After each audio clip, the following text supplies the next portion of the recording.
If I was on my iPhone, I'd be cruising right now. I'd make a whole lot of sense. But this phone isn't really like that. So, um,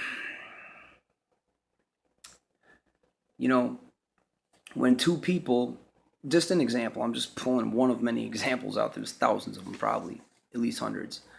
You know, so you're stuck in an apartment or house or whatever the living arrangement is, and it's only a matter of time before you people or the parents, they have it out. Even married couples have it out, fine. But I mean, if you're married, I don't know, you know, people just get married for you know crazy reasons, and it's not built on Christ, and it's not healthy. It never ends up healthy. That's why most marriages are doomed for failure. Marriages really don't work out. I mean, how many people do you think are getting married today that are going to be together 50 years from now? Are you serious?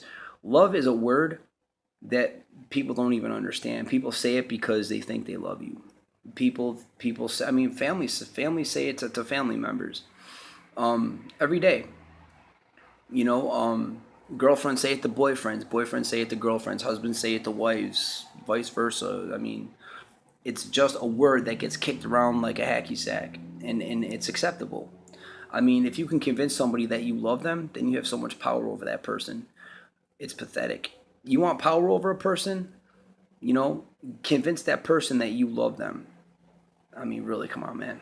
You know, um, people do crazy things for love. When you think that somebody loves you, it makes you do some crazy things.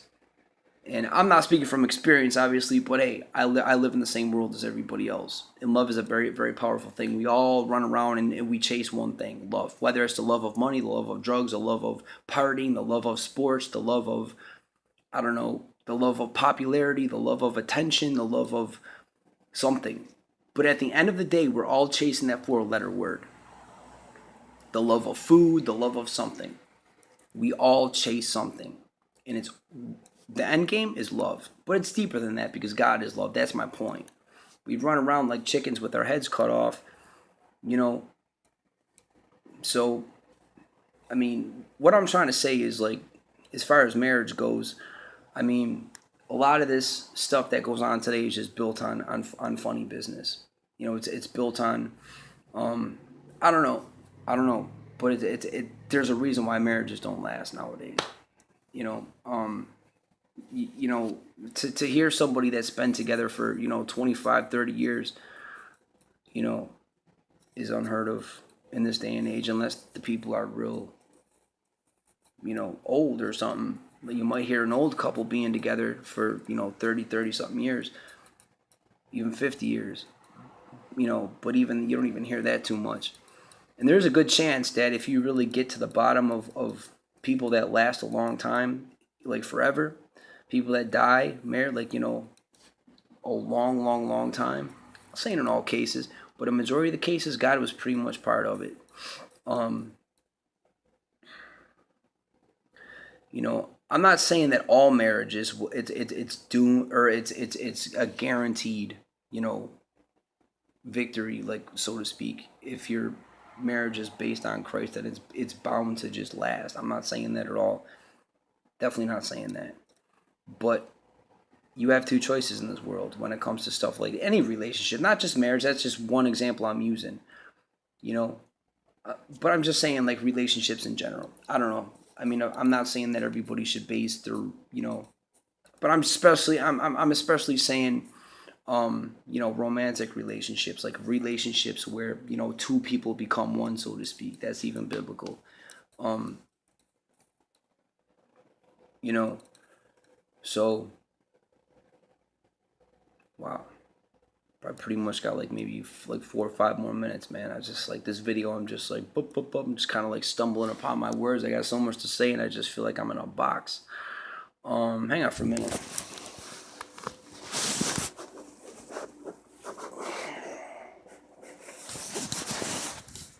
But trying to think really quick.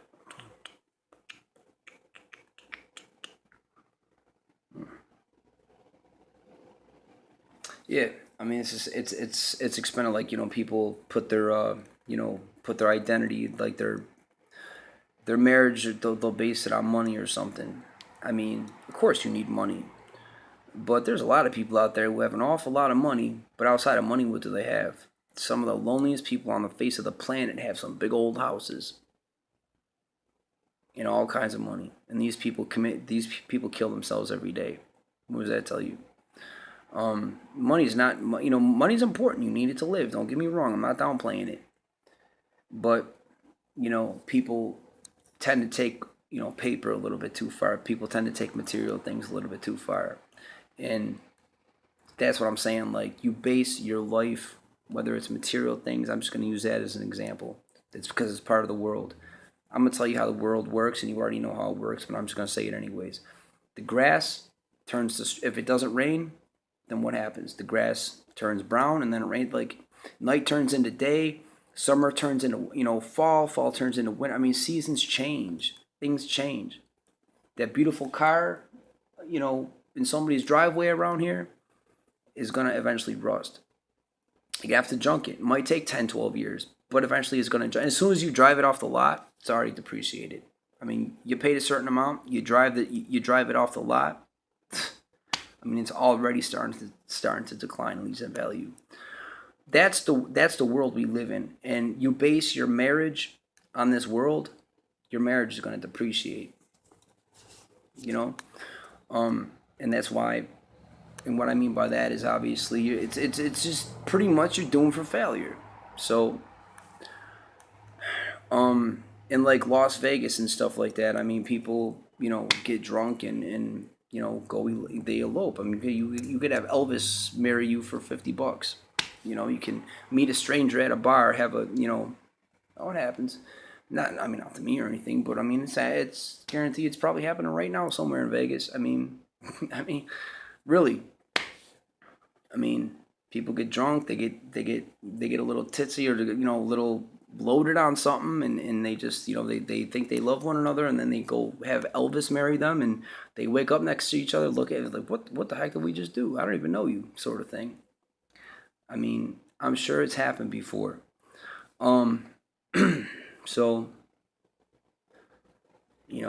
that's just like that's. It's pretty much like a joke. People don't even value love. People don't even. I mean, come on. If you could have Elvis marry you in Vegas, come on, man. I mean, if it's done in a decent way, then I guess cool. As long as it's done in a real way. But even then, I mean, But I mean, come on. How many people stumble through those doors and actually really I'm sure they get a lot of people in there just don't really know what they're doing. But I'm not saying everybody. I'm sure there's people in there legitimate marriages. I mean, I'm sure all kinds of people go in there, but you know what I'm trying to say. I've never been to Vegas, never. But I'm just saying. I mean, I know what it is. Obviously, I mean, I live in the same country as you, so I know what eloping is. And it's not supposed to be like that. Marriage is supposed to be between a man and a woman. It's supposed to be valued.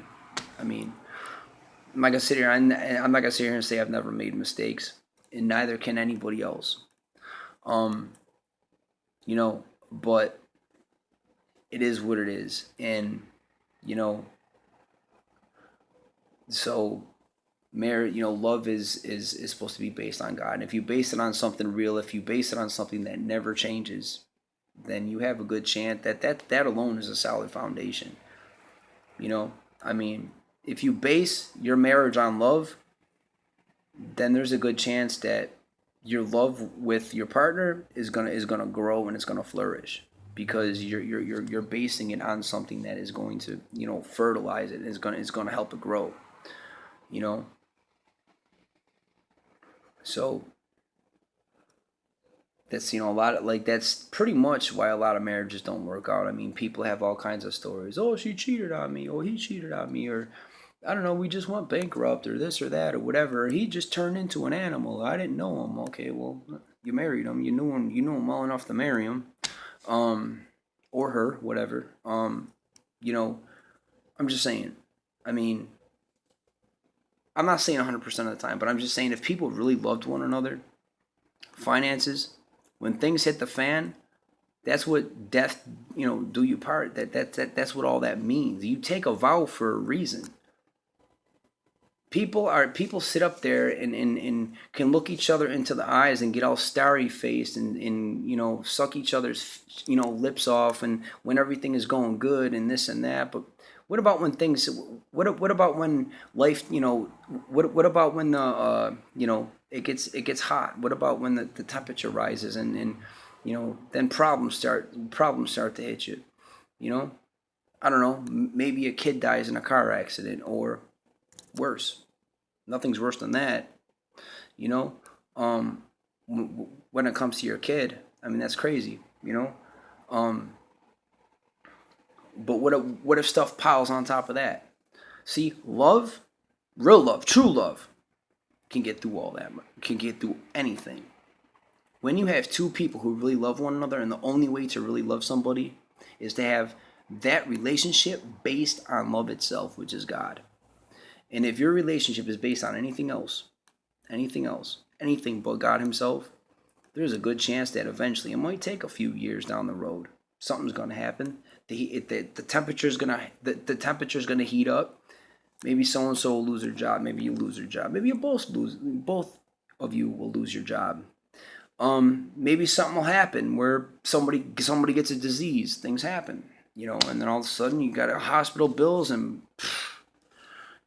or it could be anything. I don't know. It could be anything. Um, but if you have two people who really love one another, then you can make it through anything. And it might sound like a fairy tale to a lot of people, but that's just because the world we live in. You know, there's a lot of people, run around saying that they love one another, but when it comes down to it, do you really love that person?